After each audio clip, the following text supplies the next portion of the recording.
Hi, welcome to the Chinese Medicine Podcast, and today I thought I would answer a few questions that we've been getting on the channel from different subscribers. So welcome along. If you're not already a subscriber and you are just finding our channel here now, we're welcome, and you can click the subscribe button below and that little bell, notification bell. That way you'll never miss a video when I'm putting a new one out.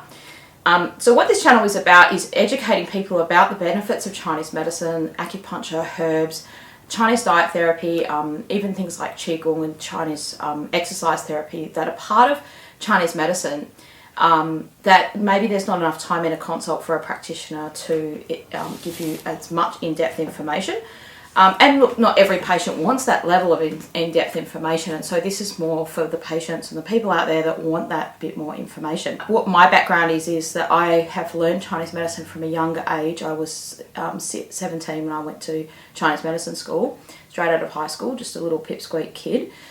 And so this is kind of all I've ever done in my own healthcare for myself. Not that that's, makes you a better practitioner, I guess, but that's like whenever I've been sick, I always use Chinese medicine. It's not that I never use Western medicine, but like I've always just used Chinese medicine because I've always known about it, I guess is what I'm trying to say. I've always been exposed to it since that age. Graduated when I was 21, went to China, then I've just practiced it all this whole time. And so I probably about 4 or 5 years into doing Chinese medicine, practicing it, I really wanted to teach. So I went and did a master's degree, and at that time I was teaching like Chinese massage, trainer, in a small school in WA, Perth, Western Australia. And I really enjoyed the process of doing teaching and just explaining Chinese medicine. I found that sort of like where my niche is, and that's why I've made this channel basically, to kind of help people that are beyond, the scope. I still do teaching at college and teach like herbs and acupuncture and all related stuff, social sciences even. But I'm good at explaining things, and sometimes on this channel as well, like you'll find that the videos are longer because they are more tutorial based and they're more designed to give you some information that you can actually use. Like I watch other people's videos on YouTube as well, and sometimes I think, oh goodness, I wish I could make a 10-minute video or a 5-minute video, but you cannot. Like I come out of it going, what did that person really learn? Like, it sounds good. It sounds like a lot of baloney, to be honest, some of those videos. Like, I mean, it's like a lot of hype, as in it sounds like, yeah, this would be great, but it's not really implementable. It's not really actually doable. So my hope is that at the end of watching these videos that you can expect that you can actually go away and do something with that information. You can actually apply that knowledge to yourself. And so, if you go to university or Chinese medicine school, lectures are like 3 hours long. Now, I'm not expecting people to sit through a 3-hour YouTube video, but, like if there's a topic I'm interested in, like I'll watch like Jordan Peterson videos and I'll sit through a 2.5-hour video if that's been put online. I will sit there and listen to it because I'm really interested in the topic. So I will endeavour this year to make some shorter videos just on the headlines of the topic. But that's what you can expect going forward. 2020, just going to be more of the same in terms of in-depth topics and tutorials, answering your questions. So I'd love to hear what your questions are.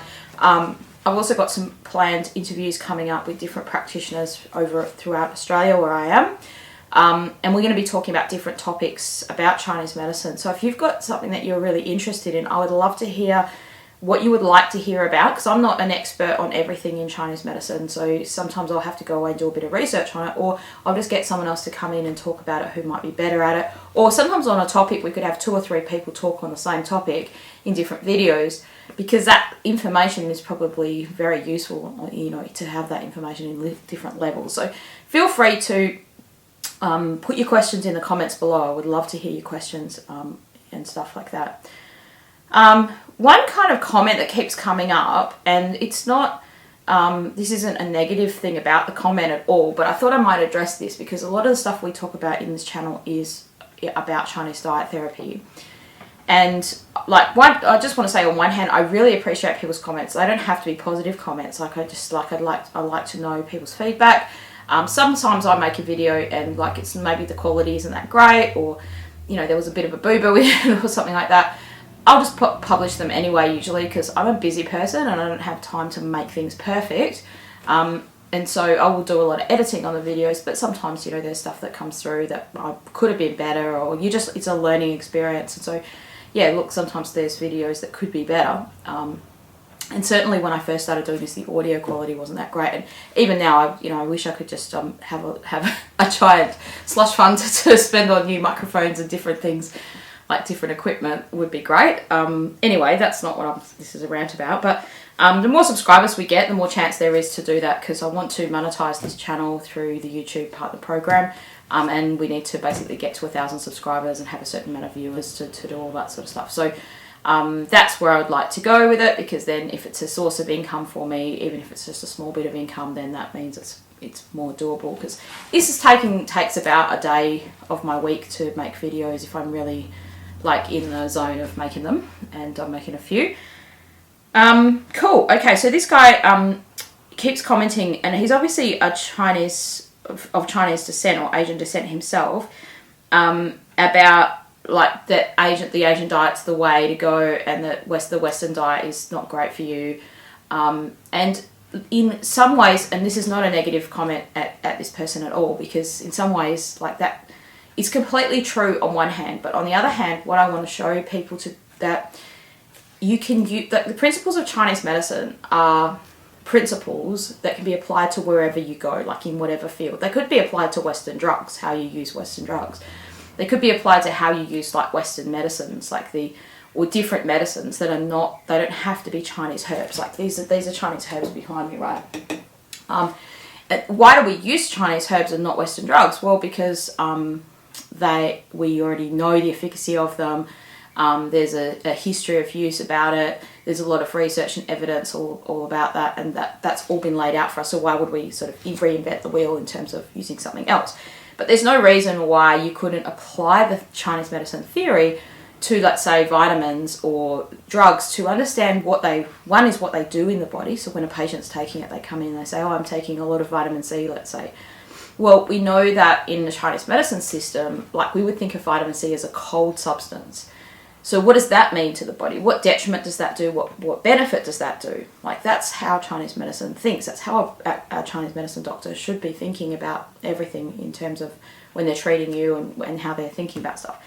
And so food is no different. So like when you read Chinese medicine textbooks, let's say, here's a good, like for diet therapy, here's a book that I was sort of brought up on, if you like, in terms of Chinese diet therapy. Now this is a well-known stock standard text, if you like. It's published by Churchill Livingstone, so it's like a well-known one. But the reason why a lot of schools have stopped using this text is because all the recipes in there are Chinese based foods, in terms of there's lots of things that you just can't get here, like turtle soup, and fruits and vegetables that you can get some of them in Australia, but some of them you can't. And it's not as the utility of this book isn't as good as something where there's more westernized kind of recipes in there. And over the years, different people have produced, like I probably own at least 20 Chinese diet therapy textbooks, right? I own a lot of textbooks. And so I've read lots of different ideas and understandings of things. And that, so like let's say there's a book, there's a Bob Flores text, I think it's called The Prince Wen Hui's Cook. And in that book, he kind of talks about, like Bob Flores, the author, talks about the utility of Chinese diet therapy in a Western American diet. So he'll give you a recipe for like pumpkin pie, let's say, and how you could, what that is in a Chinese medicine sense, and how you would just basically tweak that or change it to make it more healthier in a Chinese medicine way. So this guy's question or his comment was like, one of the latest comments was, most Western foods are dampening and heaty. Ice cold water kills the spleen and stomach. Oh well, lols.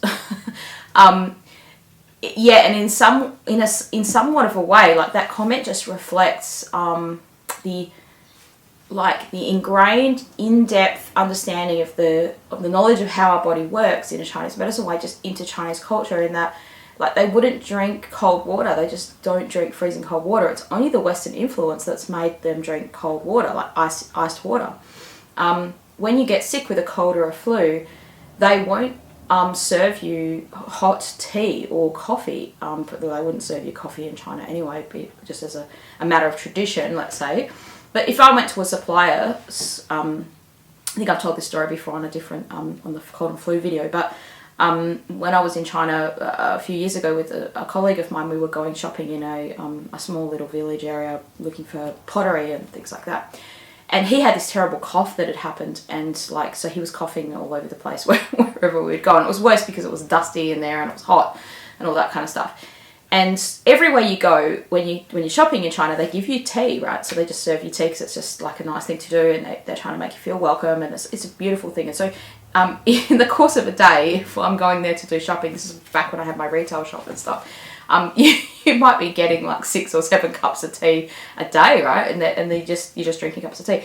Like when I was studying in the hospital, the doctors would have this giant big jar, and it was actually like a big Nescafe coffee jar that was emptied out often, and it was just full of hot water, and then they would just come and top you up and fill the hot water, and so they were drinking this tea all day long, right? Completely drink tea. Now, as soon as you get a cold, as soon as they hear that you've got a cold or you've got a cough, they just take away the tea and they give you warm water, just plain warm water.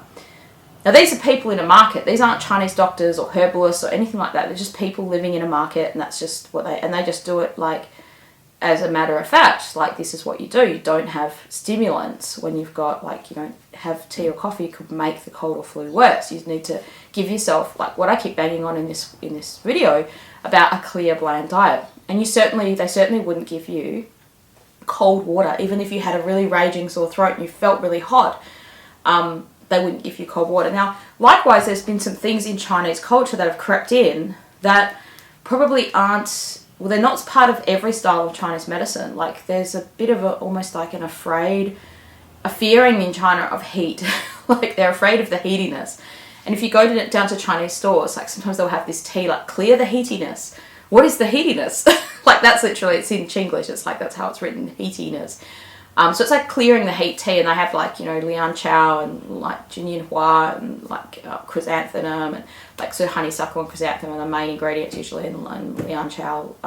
These kind of cooling, heat clearing. Sometimes they put really strong bitter cooling things in, like pugung ying or something like that, where it's just meant to help you if you've got a bit of a sore throat.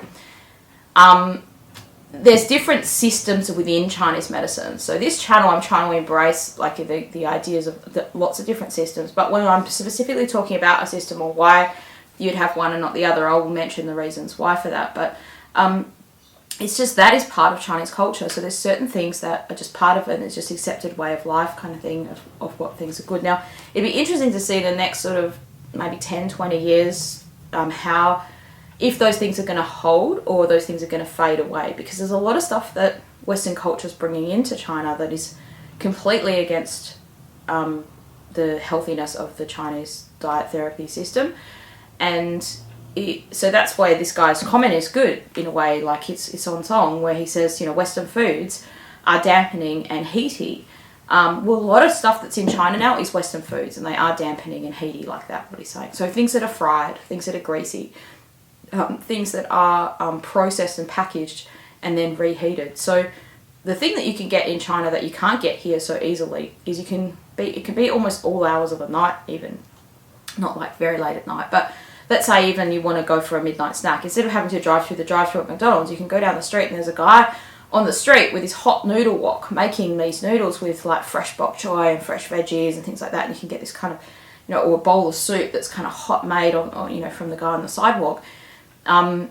Or, you know, even restaurants and stuff like that are open, and it's relatively cheap, like to buy that kind of food. Whereas here, that is quite expensive, and things like McDonald's are, you know, much more expensive, or, you know, takeaway foods, not just Macca's, but just takeaway food places are much more expensive in a relative sense than healthy or fresh foods. So, yeah, that's an interesting point. So the point is that I want to make is, like, Chinese medicine is a system that you can apply to anything. So you don't have to eat just Chinese foods.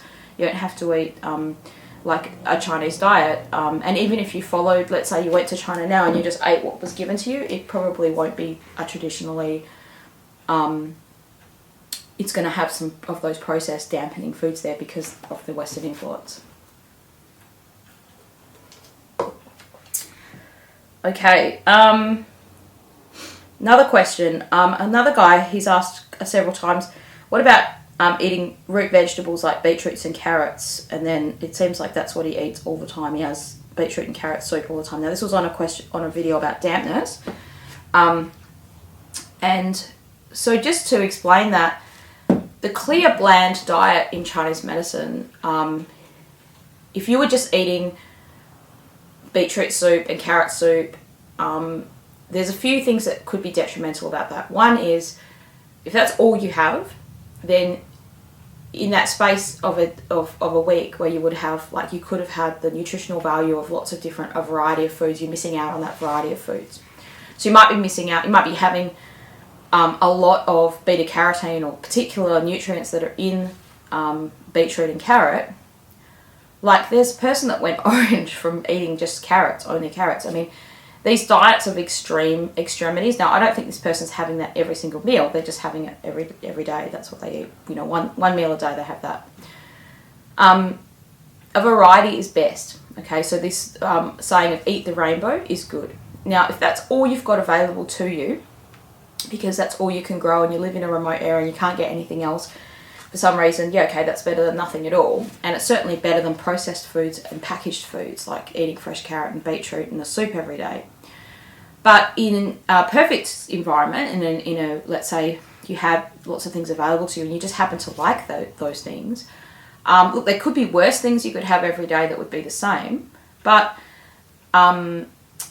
it's better to have some kind of variety, like to have a variety of stuff. Now, if you're putting a lot of preservatives or condiments and things like that into the soup, or you haven't put a lot of cheese in or cream, then eating that on a regular basis would be dampening. But just the soup by itself, just cooked carrot and beetroot soup, that's not going to be dampening. That's actually helping your digestive system. It strengthens your spleen and stomach, because all root vegetables help your spleen and stomach. But in general, everything is in moderation. So you can't just have like an extreme of one thing to the detriment of others. That's not considered a balanced or a healthy diet. I mean, any medicine person, any nutritional person is going to tell you that. So one thing that you have to be careful of in having an extreme or like sticking to one thing all the time is that you may be missing out on other nutrients just because of that. So I think hopefully I've answered that. And the other thing about beetroot is it's a blood tonic food, so that's good for you. It's helping to nourish blood, and so that's generally, most people can do with a bit of that. Cool. Okay, so the next one, let's have a quick look through some of these questions. Salty was another question I was asked about. Someone said, I have heard that seafood is dampening because it comes from the ocean. Does this saying have any merit? So no, seafood, just because it comes from the ocean, isn't dampening. Now, where things are grown does make a difference, right? So you would have heard me mention wood, fire, earth, metal, water, the 5 elements. And just like I just mentioned before about carrots and beetroot being part of the earth element, they're grown in the soil, right? So they're grown in the earth. Now, seafood and most seafoods and fish, they are grown in water, so they help the water element. They're much more likely to be moist, and things that are moist could create damp. And similar to the other guy's question, like if you have too much of anything, it can be detrimental. So in theory, if you had too much of seafood, yes, it would be dampening, because it tends to be rich and it tends to be watery, and it depends the kind of seafood that you have. So not just necessarily because it's salty, but the richness of it. So oysters and rich fish, things that are like creamy and rich, like they taste thick and creamy in your mouth, then those things tend to have a dampening effect, no matter where they're from, if they're fish or whatever they are.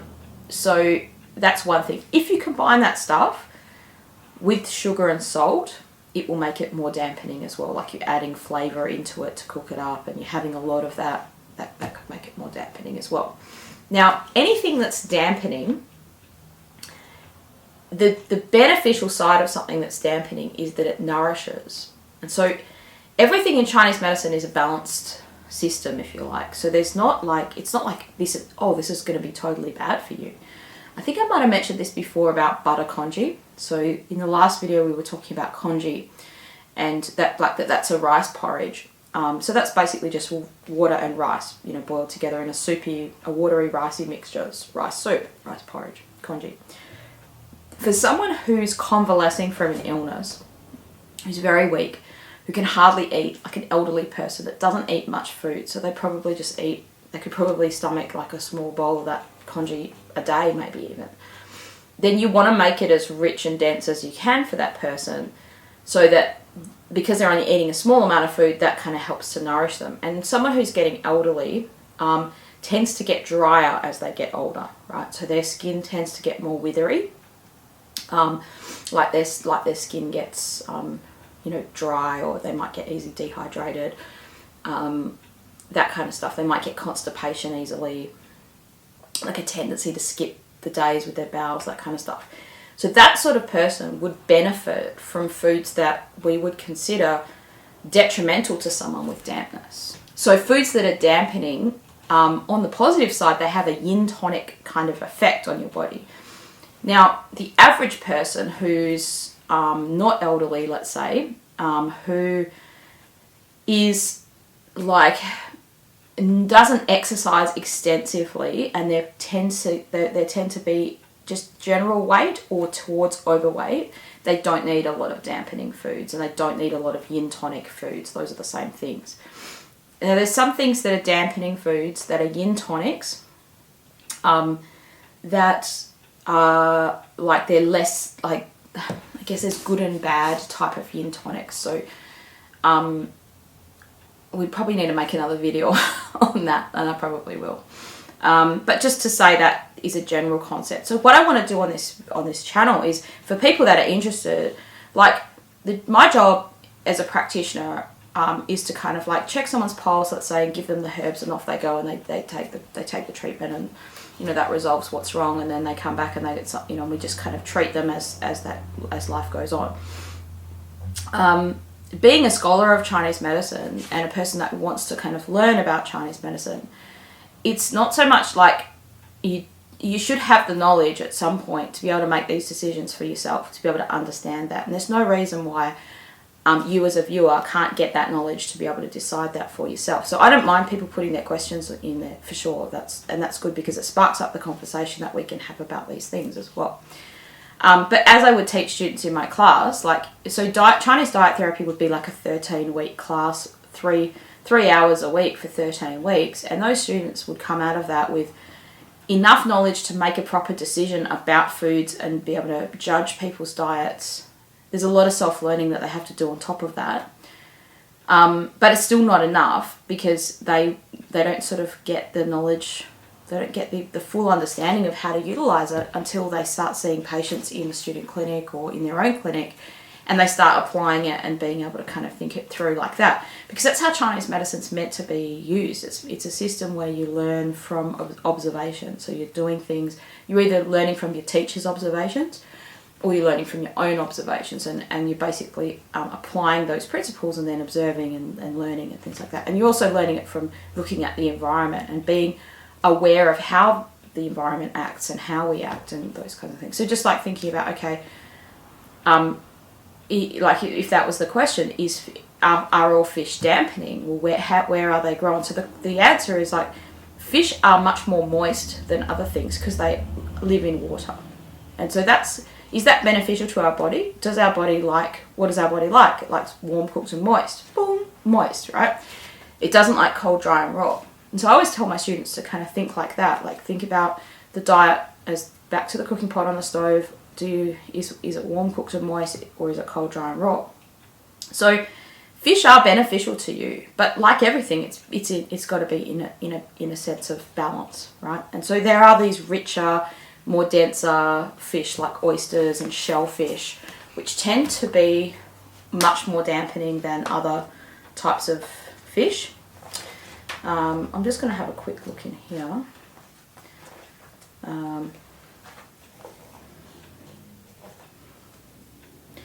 See what this guy says.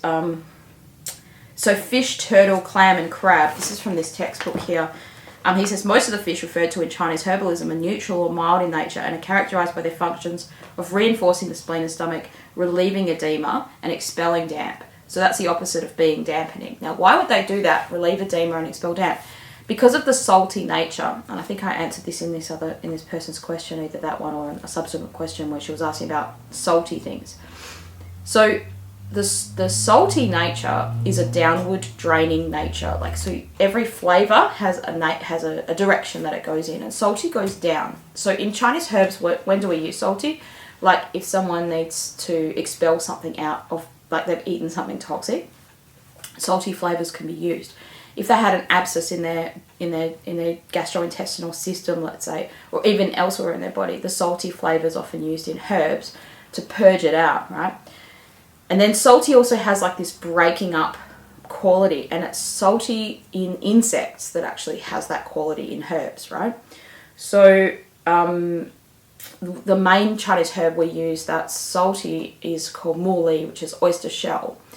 And that shell is ground down and then boiled, and then the liquid is kind of drunk. And that if you have that in your formula, you'll know like the herbs will taste very salty. And if you have too much salty, either like wrongly prescribed in herbs, like it's given to someone and they didn't need it or something like that, then they're going to have a lot of like cramping in their abdomen, or they're going to have a lot of like going to the toilet, like weeing, like urinating and bowel movements to kind of get that, purge out that salty that they've ingested. And in a Chinese herb sense, we use that to kind of purge out a toxin. So salty flavor isn't used in that large dose very often. When it is needed, that's what would be used. And so this guy's here saying, many fish are good appetizers. Sea cucumber and shrimps can tonify the kidney and reinforce yang. Turtles and tortoises can reinforce the nourishing of yin, improving acuity of vision and promoting the production of body fluids. And then he talks about different proteins and things like that, and nutrients that are in different kinds of fish. And then this text is like a proper textbook. It goes through, every single fish, what their properties are, and different things like that. So the bottom line of the story is if the fish is a salty fish, or it tastes more salty, like it is a preserved thing where it's got a salty flavour, like sardines or something like that, then that purging nature is going to be a little bit a part of that, depending on how much you eat. So everything in moderation, right? There's nothing that, like, there should never be a food that you think, oh, this is a superfood, I'm just going to eat like heaps of it at the neglect of eating other things. That means you're robbing your body of the other nutrients that it needs because you're just eating all this one thing. Then you also can be having a detrimental effect because you are consuming too much salty or too much of one thing, and that can be detrimental to you. So I hope this video has been useful and helpful to you. Today I've just been talking about answering some subscribers' questions. If you've got a question you'd like answered, you can put that in the comments below. I would love to hear if you've got a topic you'd like me to talk on, or get some expert in to talk about that topic. And so thank you so much for watching. Thanks for subscribing. If you're listening on iTunes or Spotify or somewhere like that, Apple Podcasts, welcome. And don't forget to leave a review on there. I know it's a little bit of a troublesome thing sometimes to have to log into your account and leave a review, but that would be very helpful to me to grow the channel and let other people know about it, because I want more people to know about the good things that Chinese medicine can do for them. So thank you so much for listening and watching, and I look forward to seeing you again on the next video soon.